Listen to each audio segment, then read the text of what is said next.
Hi అండి అందరికీ.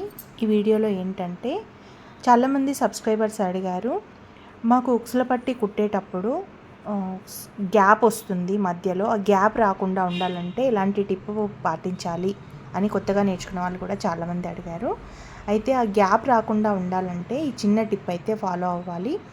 మనం మెయిన్ డాట్ కుట్టిన తర్వాత ఉక్సుల పట్టి సైడు ఒక డాట్ అయితే ఉంటుంది కదా, ఆ డాట్ని మనము క్రాస్గా కాకుండా, నేను ఈ వీడియోలో చూపిస్తున్నట్టు కాకుండా చూడండి, క్రాస్గా పెట్టుకున్నాను, మీకోసమే ఇది మళ్ళీ కుట్టాను. అలా కాకుండా మనము 1 ఇంచ్ వచ్చే వరకు స్ట్రైట్గా కుట్టుకొని ఆ తర్వాత మనం తేలిపేసుకోవాలి ఆ దాటిని. ఆ 1 ఇంచ్ వరకు మనకు ఉక్సుల పట్టి వస్తుంది కాబట్టి మనకు స్ట్రైట్గా ఉంటుంది కాబట్టి అక్కడ మనకు గుంతలాగా రాదు, ఓపెన్ కూడా అవ్వదు. అప్పుడు చాలా నీట్గా ఉంటుంది. ఉక్సుల పట్టి వేయడానికి కూడా చాలా నీట్గా వస్తుంది. ఈ టిప్ నచ్చితే ఒక చిన్న లైక్ చేయండి.